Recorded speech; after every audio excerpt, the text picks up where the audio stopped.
In 1957, an archaeological discovery was made that would change our understanding of the Viking world forever.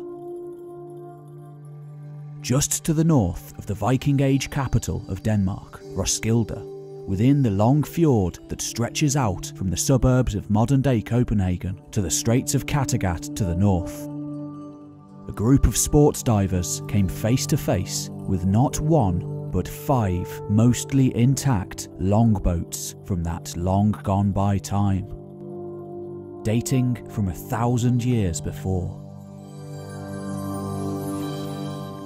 It took 5 long years for the necessary administration and organising to be fully carried out. But by 1962, a section of the channel was dammed and drained, revealing there in the muddy waters Denmark's early medieval past in all its glory. Surviving only because they were purposely sunk there by 11th century kings as a makeshift fortress against enemies from the sea. Viking ships had been found before this time, and have been found since, in Scandinavia, France, Scotland and the Irish Sea, along with related types in England, Germany, the Netherlands and all over the shores of the Baltic. But these were mostly ship burials, sometimes elaborately constructed ceremonial craft, rather than conventional vessels used for day-to-day tasks. The boats found at SKULDELEV, still being analysed and reconstructed today, were never meant to be discovered, surviving through a mere accident of history, and thus giving us a unique insight into the realities of the Viking world. Literacy was rare during those murky centuries, so much so that that time is often referred to as the Dark Ages. And it wasn't until at least a century after its close that chroniclers such as Saxo Grammaticus in Denmark and Snorri Sturluson in Iceland began to write down the tales and oral traditions long told by their ancestors. These sagas talked of great heroes, of unspeakable villains, of epic journeys beyond the edge of the known world, and huge, magnificent vessels fit for kings, manned by hundreds of warriors, known as Dragonships. One of the boats found at SKULDELEV, a large war vessel, gave researchers their first real hint of the dragon boats spoken of in the Saga tradition, previously thought to be little more than later embellishment by medieval writers harking back to the time before.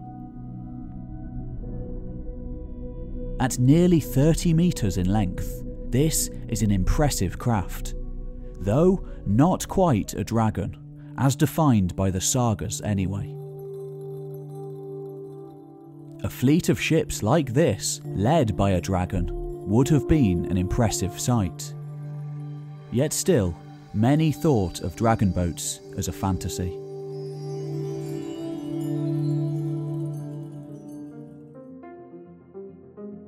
Finally, in 1997, another discovery was made at Roskilde, a war vessel with a body cut from 2 mighty trees, which dwarfed any that came before.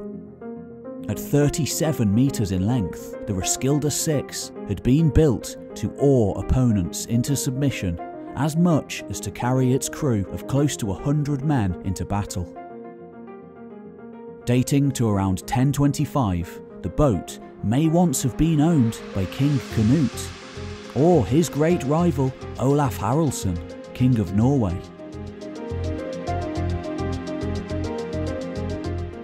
Longer than many battleships of the later Middle Ages, its discovery proved that the sagas were at least partly true, for this was a ship fit for a king, reminiscent of the Long Serpent owned by Olaf Tryggvason, one of the most famous of all the ships talked of in the sagas.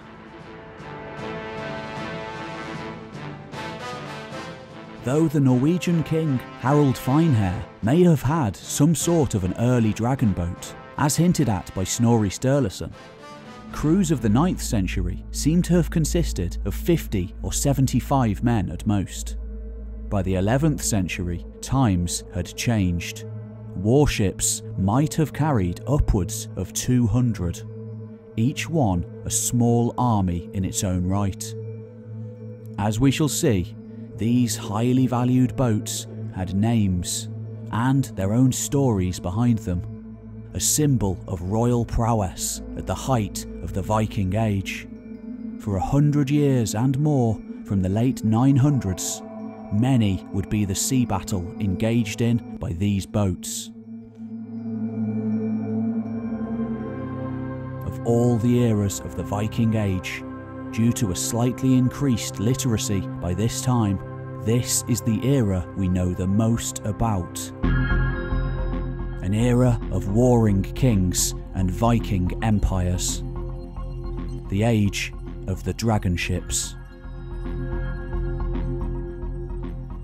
This episode of History Time is sponsored by CuriosityStream, a subscription-based streaming service that offers thousands of documentaries and non-fiction titles from some of the world's best filmmakers, including exclusive originals you can't find anywhere else.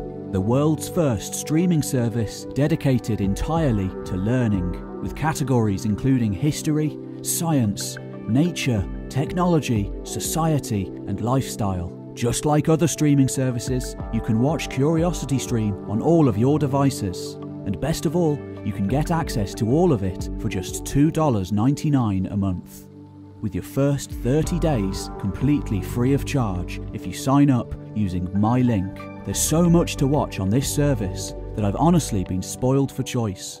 Recently, I've been watching Storm Over Europe, a 4-part series charting the history of the Germanic peoples who inherited Europe from the Roman Empire, as well as loads of other great history documentaries on Rome, ancient history, and more. Head on over to curiositystream.com/historytime for unlimited access to the world's top documentaries and non-fiction titles, and get 30 days free.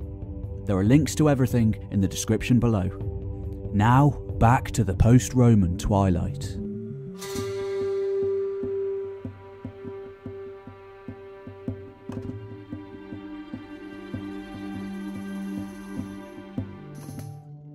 In the mid-970s, according to later Saga tradition, a young man arrived at the Danish king Harald Bluetooth's court, claiming to be his son. Harald had other sons, a whole brood of them in fact, eager and ready to take up his mantle as the most powerful dynast in the kingdom upon his death, just as he had done from his father before him. Yet the newcomer seemed harmless enough, and new soldiers were always welcome, for Denmark in the latter 10th century was built for war. The most powerful of the Scandinavian kingdoms, Denmark had the largest population, the best farmland, and was the most unified. Both Sweden and Norway having huge wilderness areas and rival centres of power, each independent in its own right.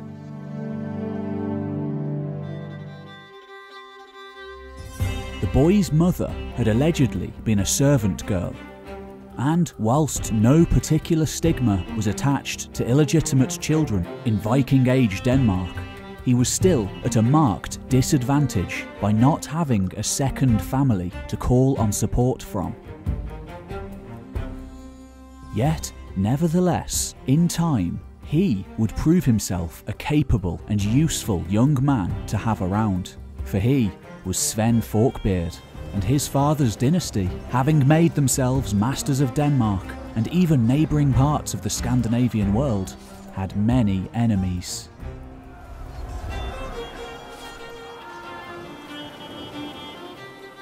Most of our knowledge of Harald and his family, often known as the Jelling dynasty, due to the monumental rune stones and royal complex found at that site on the Jutland Peninsula, comes from near-contemporary German chroniclers such as Adam of Bremen, Widukind of Corvey, and Tietmar of Merseburg. They lived through these times, though undoubtedly wrote through an outsider Christian lens. Invaluable sources to complement and add context to these writers are the later Icelandic saga traditions, later Danish writers, and of course, archaeology. Back in the 930s, Harald's father, a sea king of disputed origins named Gorm the Old, perhaps hailing from the Danish Isles, seized the chaos of a German invasion from the south to overrun the Jutland Peninsula, claiming the important trading towns there and their lucrative revenues as his own. The largest of these towns, Hedeby, had already been minting its own coins since the 9th century, a rarity in Scandinavia at this time. This monopoly over trade and tax revenues thus allowed Gorm and his descendants to construct huge warships to cement their power, and in time, great wooden fortresses that still dot the landscape today. Arguably, the first of this new breed of ships was discovered in 1935 on a Danish island. Though only the ghostly outline remained in the ground, the LADBY ship, complete with dragon-headed prow, is nearly 22 metres long and only 2.9 metres wide, being capable of carrying a large band of warriors to war. Unlike earlier multi-purpose ships for raiding as much as trading, such as the Gokstad ship. Perhaps this was the beginnings of a tradition which would eventually lead to the colossal dragon boats of the next century. Upon succeeding his father in 958, one of Harald Bluetooth's first acts had been to take his power north, seizing control of the Viken region of Norway from the heirs of Harald Finehair, the first king of Norway. He also looked south, sending fleets to aid the fledgling Count of Normandy, Richard the Fearless, in his power struggles against the West Frankish magnates, each as independent as the last. Unlike East Francia, the other descendant of Charlemagne's Carolingian Empire. Unfortunately for Harald, the ruler of East Francia, Otto I, was the most powerful monarch in all of Europe. We can see the effects of German power in the refortification of the Danevirke along Jutland's southern border, and eventually the relocation of the Danish capital from Jelling to Roskilde. Yet, despite all of these monumental efforts, Harald Bluetooth could not stop the Germans from riding north to attack his lands on several occasions. Perhaps it was for this reason, as Adam of Bremen suggests, that he converted to Christianity. Though this may have begun as a ruse, soon enough, Christian insistence on the divine right of kings, and no doubt new trade links with the south, convinced him otherwise.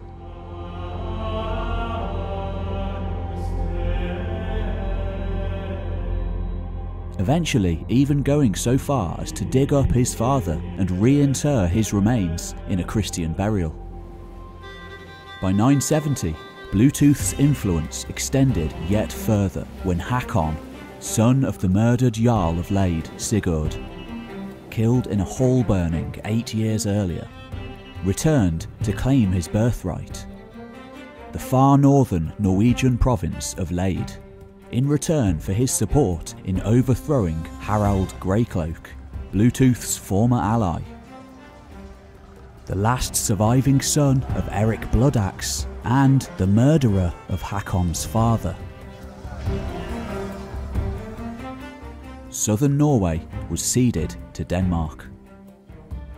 Parts of the Baltic were also seized at this time, such as the settlement of Volyn in modern-day Poland, which may be the origin of the fabled JOMSVIKINGS order. We get a rare glimpse into this world when the slightly later travelling Cordoban merchant Al Tartushi speaks of Volyn on the Baltic as an impressive place, more so than Hedeby. By 974, however, the Germans, now under a new ruler, Otto II, returned to raid over the Danevirke. Bluetooth, along with his ally Hakon, met them there, but could not withstand the army. By 975, Hedeby had fallen. Perhaps under pressure from the Germans, Bluetooth began pushing his new faith upon his subjects, even in Norway too, completely alienating Hakon Jarl in doing so. In June 982, a battle fought on the other side of Europe, on the scorched plains of southern Italy, against the Arabic Emirate of Sicily. A people most Scandinavians scarcely knew existed, sent shockwaves all the way to the Arctic Circle. In that year, Otto II, most powerful ruler in all of Christendom and heir to Charlemagne, had been heavily defeated, along with his Lombard allies, by the Kalbid emir Abul Qasim. The emir had given his life in the battle, but Otto had been forced to flee by boat, his army destroyed. He died in the next year, a broken man. As soon as the news reached the north, a gigantic Slavic revolt broke out, pushing back Christianization in the region by decades. Of course, the Danes moved quickly too, though it wasn't Harold who capitalised on the Battle of Stilo, but his son, Sven, now every bit the embodiment of a Viking warlord, no doubt leading numerous longboats to war. Within the year, Hedeby was reclaimed, gaining Sven much renown in the process. Of course, the Germans would inevitably retaliate, but that would take time. And when they did so, Sven had made himself known as the man to fight them, and in time, to do away with his father entirely.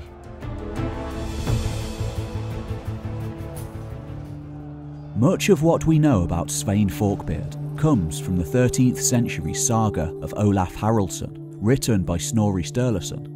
Though put to paper much later than contemporary German writers, Snorri heavily used skaldic poetry, much of which is thought to have dated to only a few years later than the events described, such as the skald Ari Thorgilsson the Wise. Nevertheless, Sven's early years are still shrouded in myth and contradiction. Adam of Bremen, for example, makes much of his paganism, and many stories abound of his raising a pagan alliance alongside his former mentor / folk hero Palnatoke.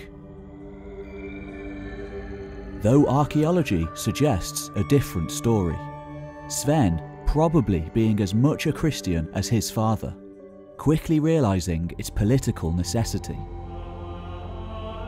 By 986, all of Harold's legitimate sons seem to have died. Perhaps his massive building operations had led to high taxation, and perhaps his forced Christianizing really had alienated the population. But when the Germans again invaded, though the exact order of events is shrouded in myth, Sven rose up in revolt, alongside Hakon Jarl of Norway and perhaps Erik the Victorious, King of Sweden. Bluetooth fled to his fortress on the Baltic, a broken man, where he died of his wounds not long after. The way was now clear for the son to rule.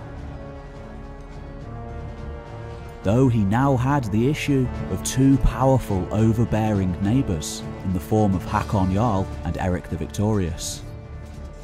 In the 980s, though the exact details, as usual for this time, remain shrouded in legend, Sven is thought to have launched a seaborne attack on Hakon's Norwegian lair, supported by the fabled JOMSVIKINGS, perhaps Danish settlers on the Baltic. After the ensuing Battle of Hjörungavágr, fought in the midst of a howling hailstorm. Only half of the Danish fleet made it home.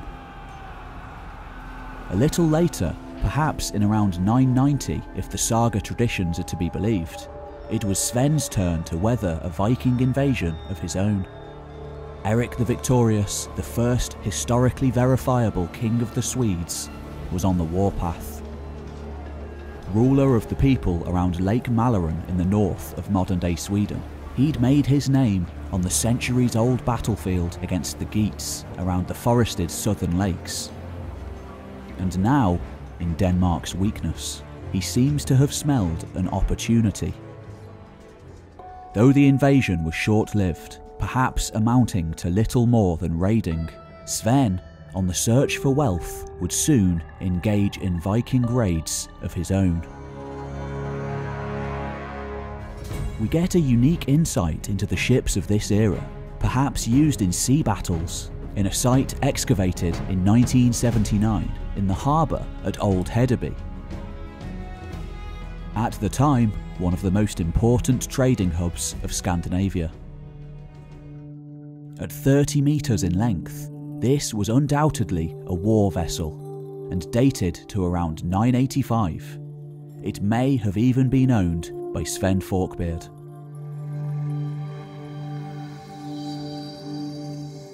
Making sure to secure his southern border by making alliances with the Slavs, Sven married the sister of Duke Boleslav, ruler of the fledgling Polish realm, for they had a common enemy in Imperial Germany. This wife, Geitha, who would soon become known as Gunhild, would eventually be the mother of Canute. His southern border secure, Sven went raiding. Sailing out of the mists of legend and into the contemporary historical records.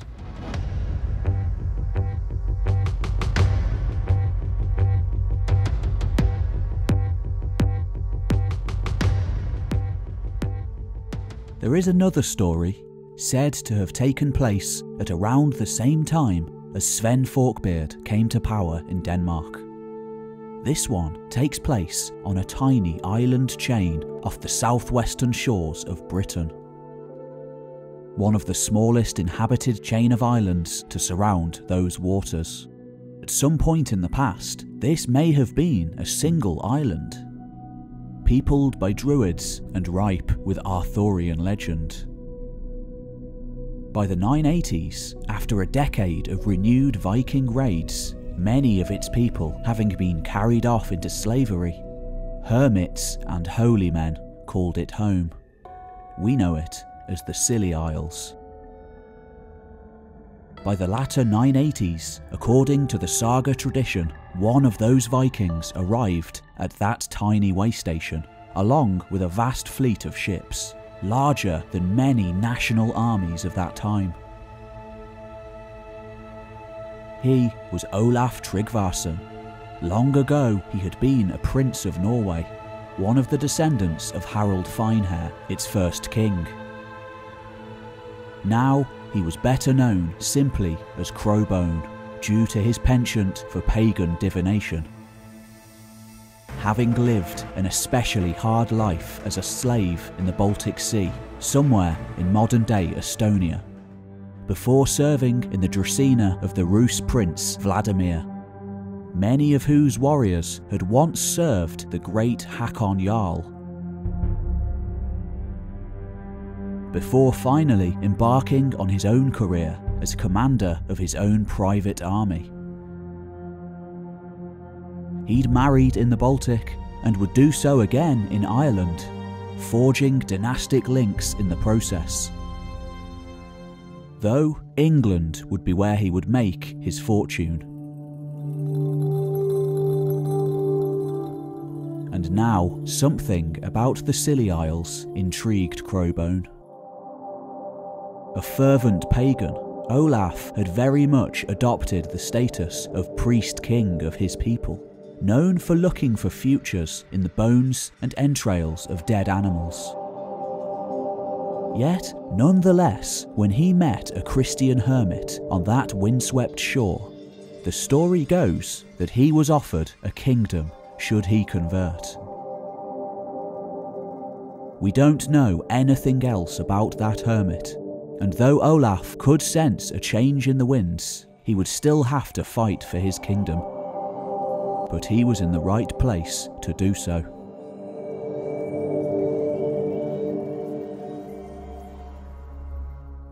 Britain was a place irrevocably changed by the Viking Age. During the 970s, and likely even before, longships manned by Anglo-Danish inhabitants of the Danelaw, under the command of King Edgar the Pacifier, a king who called himself Emperor of Britain, had patrolled English waters against piratical attacks. As far back as Alfred the Great's time, fleets of longships had been built to combat Vikings. Though now, Anglo-Saxon England's prosperity would be its downfall.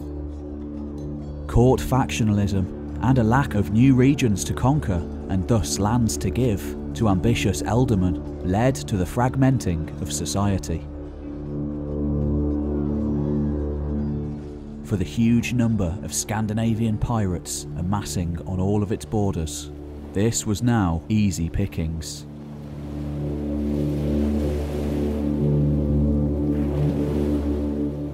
On the western side of the island, the descendants of Ivar the Boneless, the Uiamere, had long dominated the seaways. This was pirate country, evidenced by ship graffiti in the 10th and 11th centuries, and vast amounts of swords and hoards all over the seaways. We even have slightly later vessels, such as the SKULDELEV, which was made in Ireland. In many areas, a not quite yet Christian place where ships still meant everything. In a situation not very different from coasts all the way from here to the far side of the Baltic Sea, surely these kings, ruling over spits of land from Cork to Shetland, had some form of dragonship too, purposely built for war. For they didn't live in a vacuum and very much engaged in the arms race of the Viking world. Yet the eastern shores of Britain were where Olaf would make his name. In 980, though we don't know any of their names, after an absence of nearly a century, Vikings came to Southampton and Thanet. This time, independent of wind, they came on dragon boats. Professional pirate companies, trained to systematically strip wealth and take captives for the slave trade. England's Viking Age had begun anew.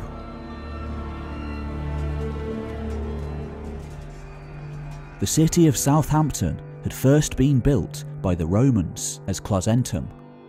That had been abandoned entirely for Saxon Hamwich in around 700. Then again in the 9th century after Viking raids. Now, for the third time in its history, it would be burned again, and remained depopulated until after the Norman conquest in 1066. In 982, Portland was burned, and weeks later, London itself attacked. The 980s saw new attacks every single year, and by the time Olaf arrived in British waters, his was just one company amongst many. The Anglo-Saxon Chronicle records many of these attacks in sorrowful tones, until finally, in 991, we get a single extraordinary account.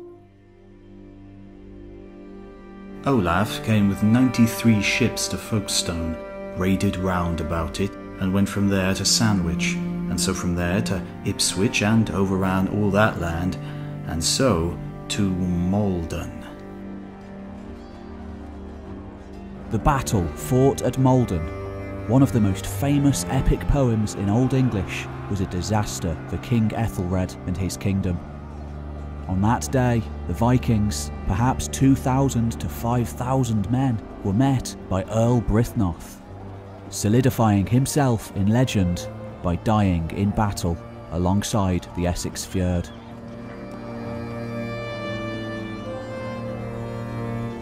By 994, Crowbone is joined by perhaps an unlikely ally, as Sven Forkbeard arrives from Denmark to join the chaos. Together, with 94 ships between them, they attacked Essex, Kent, Sussex and Hampshire, along with launching an ultimately unsuccessful attack on London. After which, they rode across the land together on horseback, destroying and raiding at will. Ultimately, this would be Crowbone's last foray. If the wealth he acquired hadn't been enough before that year, it would be by 995. For in that year, the Anglo-Saxon Chronicle records his baptism by the Bishop of Winchester, with King Ethelred standing as his godfather, and no doubt benefactor with a large sum of money. In other words, a bribe to finally leave his kingdom. Which he did, for Crowbone had bigger plans. For the first time since being sold into slavery by a rival as a small child, he was going home. News of Olaf's approach probably preceded him, and just as his armada came into anchor off the coast, Hakon Jarl, veteran warlord and priest king, was murdered by his own people, his sons fleeing to take refuge with the new king of the Swedes, Olaf Skotkonung. Tryggvason, using the money pulled out of England, was soon proclaimed king. According to Snorri Sturluson, placing the head of Hakon's murderer on a spike as one of his first acts. If the regional jarls had hoped Olaf would be a just ruler, they were sorely mistaken, simply replacing one tyrant with another.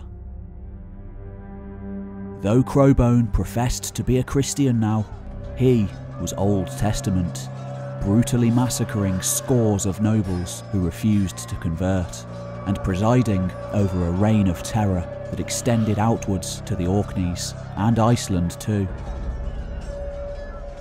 It is at this time that Olaf Crowbone, most famous Viking in the world, now with the resources of a kingdom behind him, according to Saga tradition, had the greatest ship the North had ever seen constructed.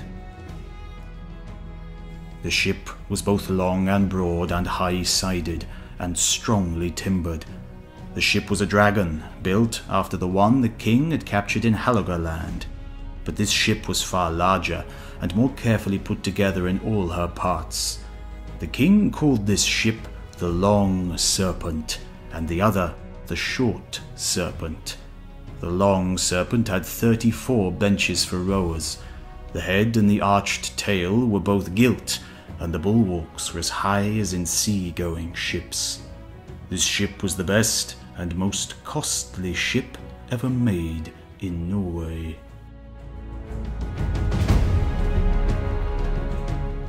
And he wasn't alone either. It seems that every Viking king had a giant ship built. Hakon's son, Jarl Erik, had a ship called the Bearded One built, because it had the carved head of Thor in the prow.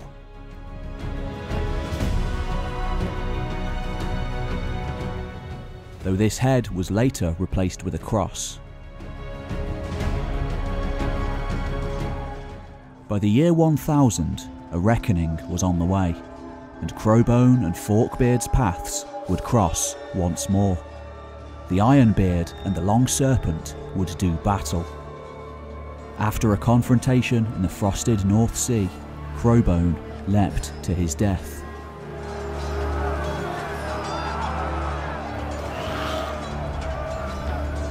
Denmark and Norway were finally unified, but not quite in the way that Crowbone had envisioned. Wary of Germany from earlier in his life, Sven used English priests instead. He combated sea kings by going on his own raids, whilst England remained weak and divided, its Anglo-Danish population now mostly alienated by the king, relations made worse by massacres such as St. Brice's Day in 1002, which provided a pretext for Sven to return. After years of chaos, as not just Sven Forkbeard, but a variety of independent fleets set about ravaging the land, Sven finally achieved his goal in 1013, being accepted by the Danelaw as ruler and forcing Ethelred to flee to his family in Normandy, setting up a new capital at Gainsborough and settling in to finally rule over Denmark, England and Norway, the first king in history to do so.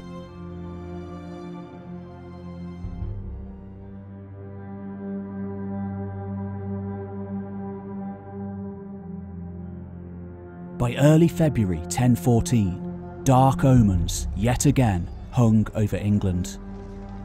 After a reign of just 5 weeks, the king was dead, and now a roll call of Danish mercenary commanders, Anglo-Saxon warrior lords, and Viking marauders began waging war yet again over the leftovers. Though Svein had already named an heir to his new possession, his son Canute, the ruling council of elders in England, known as the Witan, had other ideas, inviting Ethelred back from his exile in Normandy instead. Though there was still the matter of getting back into his kingdom, let alone his capital.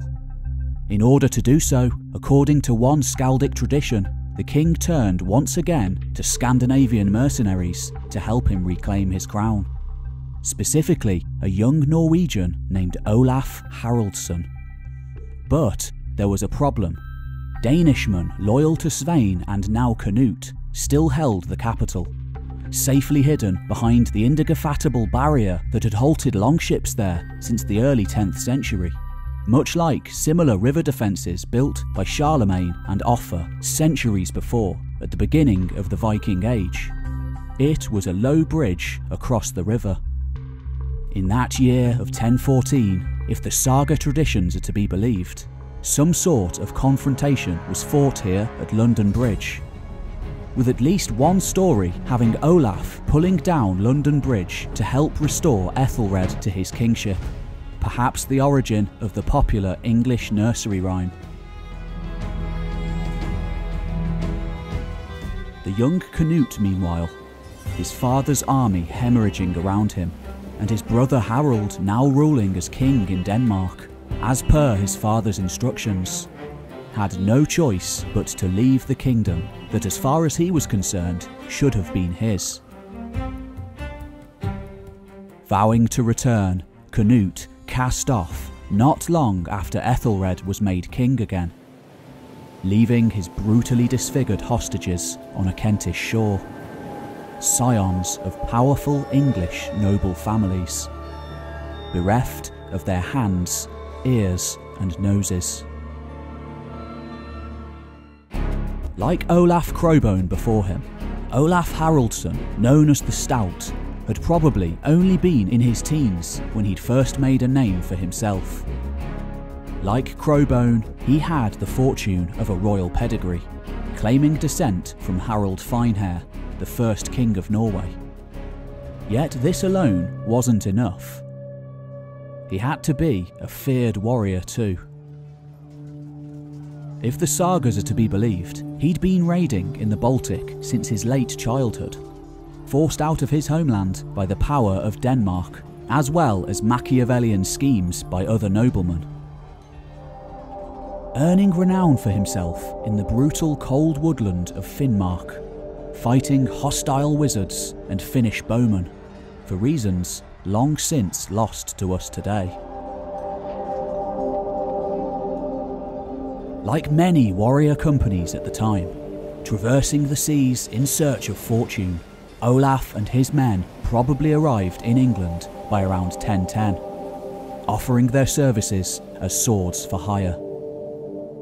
He is said to have participated in the siege of Canterbury in 1011, under the JOMSVIKING leader Thorkel the Tall, another grandson of Gorm the Old, who'd made life difficult for Sven Forkbeard. probably acting independently of the Danish crown, before abandoning the Danish cause entirely in preference to direct access to English coin and the service of King Ethelred. A path Olaf would soon also take for himself. In the Scandinavian world of the late 10th century, there was a long-standing precedent for exiled sea kings eventually returning to their homelands to reclaim their kingdoms, or even striking out anew to claim an entirely new one.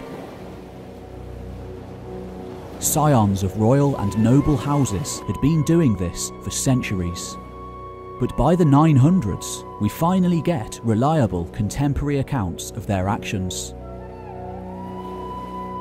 The exiled Norwegian king Erik Bloodaxe being a prime example, repeatedly setting himself up as king in Northumbria before being ousted and returning to the high seas once more, finally meeting his end on a lonely Cumbrian moorland in 954.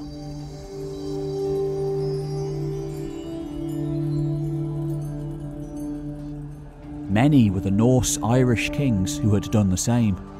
The kinsmen Guthfrith, Ragnall and Sitric had all done it, along with their sons Olaf Guthfrithson and Olaf Sitricsson, not to mention Hakon Jarl in Lade, and later his son Erik Hakonsson. Yet these had all been provinces or smaller kingdoms. In 1013, Svein Forkbeard had bucked the trend by going straight for the entire kingdom of England. A determined invasion not seen since the days of Alfred the Great and the Great Heathen Army. And he pulled it off too, swaying the Anglo-Danes of eastern England to his cause, as well as the English noblemen at Bath, and then forcing Ethelred to leave. But then Sven had died, and the entire North Sea world he'd spent decades in forging collapsed once again.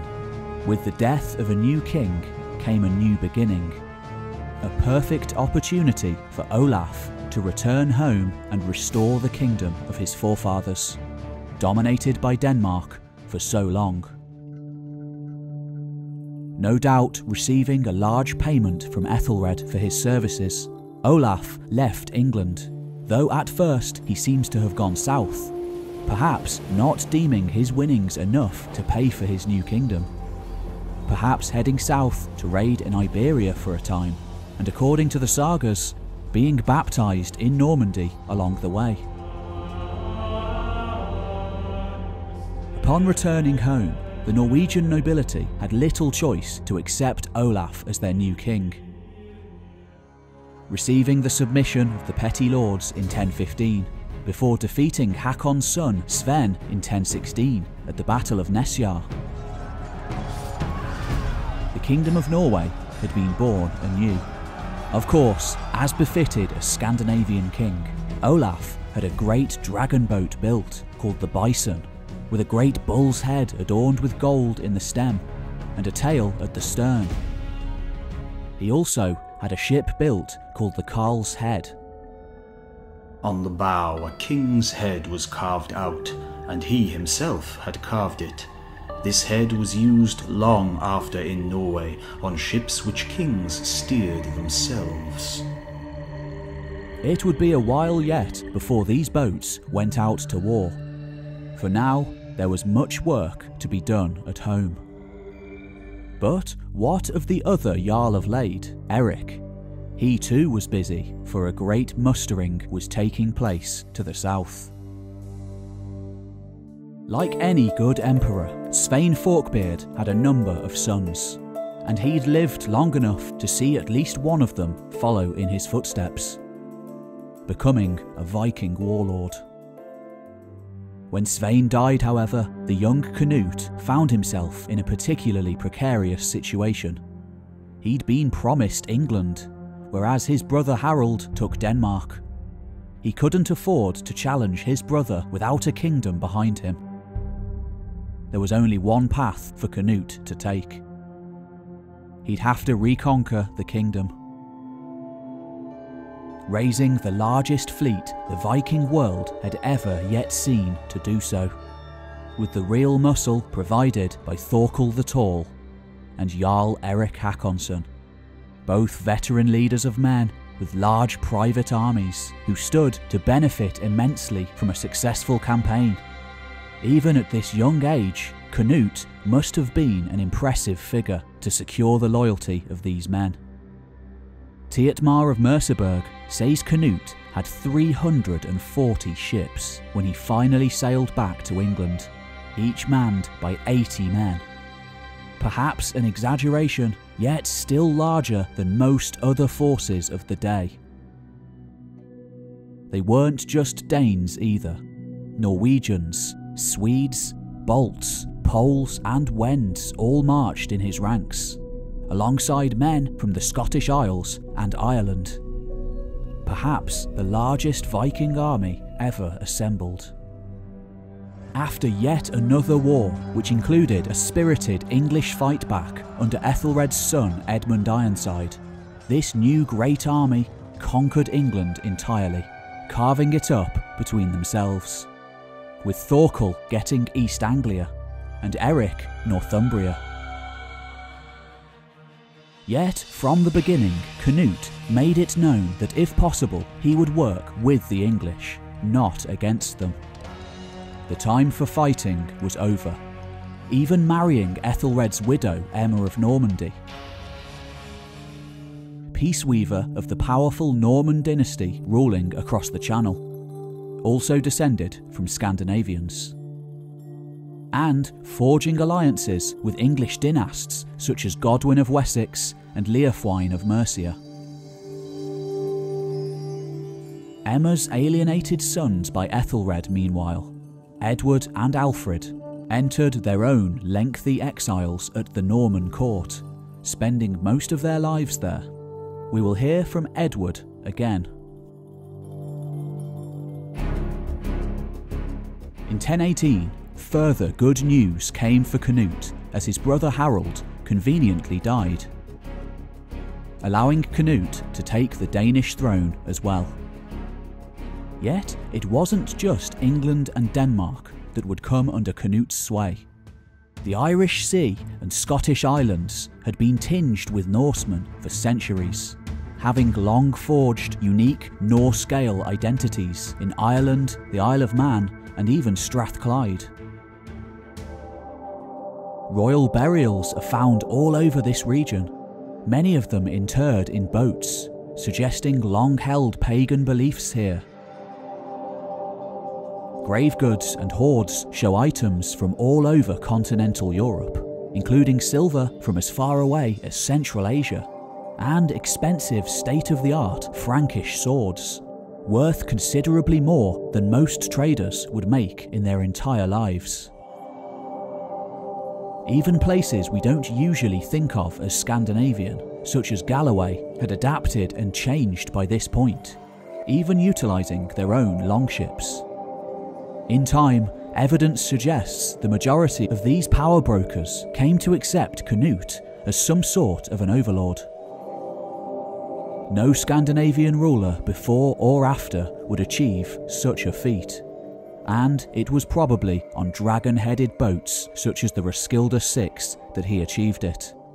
For, according to the Saga tradition, Canute's dragon was the largest ever constructed, and he had a whole fleet of similar ships. Canute's reign was the absolute pinnacle of Scandinavian power. By this time, the takeover and superseding of the Carolingian North Sea trade system was complete, with the cities of York, Dublin and Hedeby having become the new places to be. Yet these were mostly Christian towns now, allowing Englishmen, Germans and Irish to take part too. Though this trade system utilised a very different form of boat than that which had come before, allowing much more wide-reaching trade missions. These boats, known as canars, regularly traversed the North Sea, heading deep into the Atlantic for the first time. This example found at Hedeby could carry 60 tons of cargo. We will hear more about these next time. By 1025, treasury brimming with riches, the island of Britain subjugated, Canute was ready for war again, turning his sights on Norway. Of course, Norway already had a king, but in truth for Olaf, the clock had been ticking for 10 years. Canute now had the resources of all England and Denmark to call from. Heading out into the North Sea, Canute's dragon and Olaf's bison would do battle. Of course, seeing Olaf once more forced into exile on the high seas. Just as Scandinavians had long adapted to their surroundings and merged with local cultures wherever they went, Canute would attempt to emulate the greatest of all English kings, Athelstan, and his hero too, greatest of all European monarchs, Charlemagne. To his warriors, Canute was still a Viking warlord, but to his Christian subjects, he was Emperor of the North. Charlemagne reborn. In 1027, in the crowning achievement of his reign, only a decade since he'd claimed England by the sword, Canute rode south to Rome in a great ceremony alongside the German king and Holy Roman Emperor Conrad. Their predecessors had been enemies for centuries, but Conrad and Canute weren't even just allies. They seemed to have been good friends, eventually bringing their houses together in marriage. In such a short period of time, the world had changed irrevocably. This was a very different ruler to his father. Though, according to Skaldic tradition, he'd been born on a longboat on the frosted northern seas, he was now a European monarch with modern sensibilities. Yet, the Viking Age wasn't over yet, not by a long shot. The wars and power struggles that followed the collapse of Canute's North Sea Empire would rage on for decades. Their fallout would define the European world for centuries to come.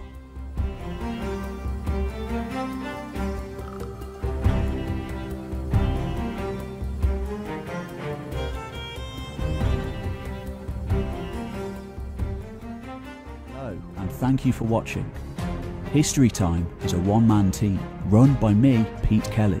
If you want to see me visiting ancient cities, medieval citadels, megalithic monuments, Iron Age hill forts, and so much more, then subscribe to my other channel by that same name. I'll also be making book reviews, video essays, and anything else that doesn't quite fit in to History Time. Thanks for watching, and I'll see you on the next one.